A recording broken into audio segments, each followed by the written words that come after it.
Salut. Bon alors, ce premier monument de la saison, vous l'avez vécu comment? Hein? Milan-San Remo, comme d'habitude. 270 km où tu dors.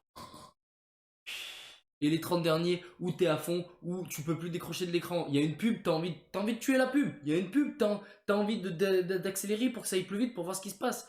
Parce que les 30 derniers kilomètres de Milan-San Remo, dès qu'on attaque la Cipressa, c'est un truc de malade. On le sait. Il y a 300 bornes et les 30 derniers kilomètres sont les 30 derniers kilomètres les plus intéressants de toute la saison cycliste. Donc dites-moi vous comment vous avez vécu ce Milan-San Remo. Moi j'avoue, samedi j'étais pas là, j'ai regardé juste à partir du pied de la Cipressa, ça m'a bien suffi.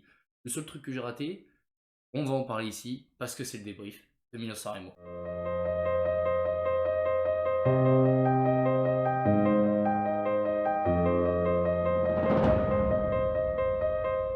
Yo les cyclos, j'espère que vous avez la soquette légère. On se retrouve aujourd'hui pour un nouveau format de vidéo, les débriefs. Un petit débrief de Milan-San Remo, voilà, je sais pas, ça m'a pris comme ça. J'ai eu envie de le faire, il y aura sûrement moins de montage que d'habitude parce qu'il faut que ça sorte vite. Parce que si je vous le sors dans 2 semaines, bon bah vous en foutez quoi, clairement. Donc on va essayer de sortir ça assez rapidement. Et donc du coup, il c'est possible qu'il y ait un peu moins de montage que d'habitude. Avant de commencer la course, on va parler d'une chose. C'est la start list de ce Milan-San Remo. Très décrié car énormément d'absents. Le vainqueur 2021, Jasper Stuyven. Le vainqueur 2019, Julien Lafilippe. Celui qui avait fait forte impression l'an dernier dans le Poggio, Caleb Ewan. Pas de Sam Bennett, pas de Nasson, pas de Colbrelli. Énormément d'absents sur un monument. Et on avait peur que. Enfin, certains trouvaient la start list de l'étoile de Bessèges meilleure. Enfin, c'était. Bien sûr, c'était un sondage au second degré. Mais c'était pour montrer voilà, qu'on pouvait comparer le start list de l'étoile de Bessèges, celle d'un monument, c'était pas normal. Et c'est comme ça, c'est le cyclisme. Et on espère que tous ces coureurs qui ont eu des problèmes, il y avait notamment un petit virus qui traînait, apparemment pas le Covid, dans dans le peloton. On espère que ça va passer. On espère qu'on aura tout le monde d'ici les Flandriennes, même et les Ardennaises pour avoir des classiques incroyables. Donc déjà, commençons par le commencement. J'ai envie de vous dire la course. Le début de la course, qu'est-ce qui se passe? On a des tentatives d'échapper. 8 coureurs finalement sortent. De Astana, Guidish et Zakharov. Je les ai notés parce que sinon je l'ai oublié. Un Bardani, c'est Tonelli. Deux Drone, Tagliani et Zurita, Rivi et Sevilla pour la Eolo Cometa, et enfin Conca pour la Lotto d'ailleurs qui a eu des crampes. Donc le bilan des échappés, bon bah c'est un peu comme d'habitude sur Milan-San Remo, pas grand chose à espérer. Le seul monument où ils espèrent quelque chose c'est Paris-Roubaix. Mathieu Eman, si tu me vois, félicitations mon ref. En ce qui concerne Milan-San Remo, voilà, c'est beaucoup plus dur. Euh, donc les échappés, les deux derniers, donc c'était Tonelli et Rivi, ont été repris à 8,9 km de l'arrivée, sachant que le podio commence à 9,2, donc ils ont été repris après 300 mètres de podio, donc grosse résistance à eux, quasiment 290 km d'échappée. Félicitations messieurs. Mais bon, nous ce qui nous intéresse c'est pas les échappés, c'est le peloton parce que c'est un gars du peloton qui a gagné, comme je vous l'ai dit. Donc dans ce peloton, il s'est rien passé jusqu'à à peu près 30 bandes de l'arrivée, jusqu'au moment où Sagan a un problème mécanique qui l'écarte définitivement de la victoire. Est-ce que Sagan aurait pu gagner sans ce problème mécanique? J'en doute fortement, mais je ne demande qu'à être surpris sur les Flandriennes de Peter Sagan. Pitcock hors de forme lâché dès le pied de la Cipressa. Jacobsen aussi a été lâché dans la Cipressa.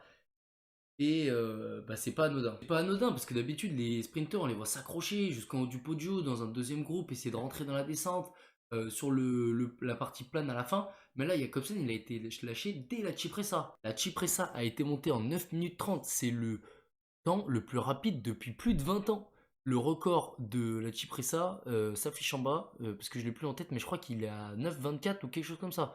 Donc on est monté à une rapidité folle. Mais c'est pas le plus intéressant, parce que la Cipressa c'est le premier écrémage. J'ai compté, ils étaient 29 en haut, 29 coureurs en haut, et Jacobsen est la plus grosse perte à noter. Ensuite de la Cipressa, bien sûr il y a la descente, on se souvient de Bonifacio, c'est rien passé dans la descente. Après la Cipressa, c'est le Poggio. Le Poggio, il a été monté en 6 minutes. C'est le temps le moins rapide depuis Nibali en 2018. Ça s'explique par plusieurs choses. On a eu une montée en palier. C'est-à-dire qu'on avait des attaques de Pogacar qui en a mis 4 en tout. Puis après on s'arrêtait, on se regardait, tout le monde rentrait, hein, notamment je pense à Ademar, Cosnefroy, etc.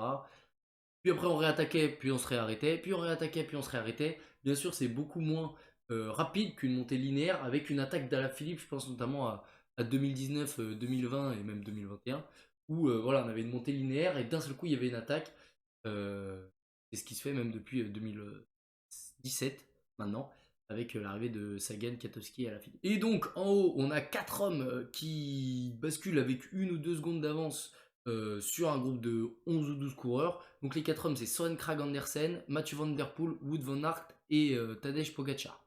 Comme quoi, il n'y avait pas de surprise. Même si Kragh Andersen il nous a surpris, hein. Il était un peu dans le mal tout le long de la montée, et il arrive ensuite de l'arrière dans les groupes voilà, qui faisaient que de rentrer sur les attaques de Pogacar, et il en met une et il a fait très très mal à Van Der Poel, à Wout van Aert et à Pogacar, mais malheureusement pas suffisamment pour les décramponner de la route. Et donc, comme je vous le disais, on a ces 4 là qui basculent en tête, un groupe de 11-12 derrière. Derrière, on a un groupe démarre qui doit être à une dizaine de secondes maximum au moment de la cabine, le virage à gauche et le début de la descente où bah, tout s'est joué, comme souvent en fait sur ces dernières années de Milan-San Remo. Rappelez-vous, 2021, l'attaque de Stuyven, elle est dans la descente. La descente de Sagan et Katowski en 2017. La descente du Poggio, elle est très très importante parce que c'est celui qui prendra le plus de risques sans aller à la faute. Il gagnera. Et là, on a eu l'exactitude en fait de ce proverbe parce qu'en fait Mohoric il a pris des risques énormes, il est allé 2 fois dans la rigole et il n'est pas tombé et il est pas parti à la faute et au plus grand désarroi de Anthony Turgis. Enfin bon, donc Mohoric bascule avec 7-8 secondes d'avance au pied de la descente. Il arrive avec 5 secondes d'avance à l'arrivée sur ses poursuivants. On voit que là, derrière, Van Der Poel, Van Aert, etc. font le sprint. Lui, il célèbre. Donc voilà, il a perdu 2-3 secondes à ce moment-là. Donc en fait, il finit avec la même avance au pied, enfin en bas de la descente. Pourquoi? Bah, parce que derrière, même si on a collaboré un petit peu, Mohoric devant, c'est une brutasse. Et en plus, on s'est arrêté, on s'est attaqué. Et celui qui a été malin, bah, c'est celui qui se tient le casque à une main, c'est Anthony Turgis. En effet, après 1 ou 2 attaques, il me semble c'est Van Der Poel et Kragh Andersen qui attaquent, et bah il y a un petit moment de flottement, on se regarde, et à la flamme rouge, juste après la flamme rouge, on a un virage à gauche, et juste au moment de ce virage à gauche, Anthony Turgis accélère, personne prend sa roue sur le premier ou le deuxième mètre, il y a le virage, et à la relance, il leur met une pile, et il tente de revenir sur Mohoric, les matchs qui écrasent, on se dit qu'il va revenir, et finalement il reviendra jamais. Donc voilà pour ce qui s'est passé dans la course. Maintenant, on a un point matériel à faire. Moi j'ai une question à vous poser. Est-ce que Matej Mohoric ne serait pas le scientifique du peloton? On l'a vu arriver à ses premières années pro, même avant, avec une position révolutionnaire en descente pour améliorer ses performances et pour aller plus vite sans dépenser 1 watt de plus. Tout le peloton capable d'utiliser la position Mohoric l'a utilisé. La position, elle s'appelle la position Mohoric, carrément. Donc, tout le monde, et vous voyez de quoi je parle, j'ai même pas besoin de mimer, j'ai même pas besoin de trucs, la position Mohoric, vous savez ce que c'est. L'UCI, il y a un an, a banni, mais a interdit cette position, la jugeant trop dangereuse. Et en fait, pour moi, elle n'était pas trop dangereuse, elle était acceptable dans les catégories professionnelles, mais oui, elle était trop dangereuse dans les catégories amateurs et jeunes. Et est-ce que la position a été du coup moins effectuée chez les amateurs et les jeunes? Ça serait intéressant d'avoir une étude là-dessus. Enfin bon, le Matej il s'est dit bon, qu'est-ce que je faisais? J'abaissais mon centre de gravité, j'allais plus vite parce qu'il y avait plus de poids vers l'avant. Qu'est-ce qu'on va faire? On va mettre une tige de sel télescopique. Pour ceux qui savent pas ce que c'est une tige de sel télescopique, une tige de sel télescopique, et ben en fait c'est une tige de sel qui peut s'élever ou s'abaisser de 5 cm maximum selon les désirs du coureur. C'est-à-dire que dans la descente, on l'a vu en fait sur le sprint à la fin où la tige de sel se rehausse. Mais en fait, dans la descente, Matej Mohoric a appuyé sur un bouton qui est sur son guidon pour abaisser de 5 cm sa maximum, sa selle et donc son centre de gravité. Ceci lui permet de mieux freiner, d'avoir un meilleur pilotage. Les inconvénients de la tige de sel télescopique, c'est qu'elle est légèrement plus lourde. Je pense qu'ils ont enlevé quelques grammes dans le vélo et du coup ça a compensé. C'était le seul à utiliser ce système durant ce Milan-San Remo et c'est le seul actuellement sur route à l'utiliser, c'est utilisé notamment en VTT. Mais en tout cas, il a été plus intelligent que tout le monde et ça lui a permis de rester sur son vélo. Grâce à tout ça, Matej, il a pris les 7 secondes. Aux 7 secondes, il s'en est allé gagner son premier monument. Donc félicitations à lui. Il a été le plus intelligent. Vraiment, de loin, c'est celui qui a été le plus intelligent sur cette course. Il s'est pas montré dans le podio, il s'est pas montré dans la Cipressa, il est resté dans les roues. Et au moment où il avait son avantage à lui, il l'a utilisé parfaitement. C'est parfaitement valable depuis 2014.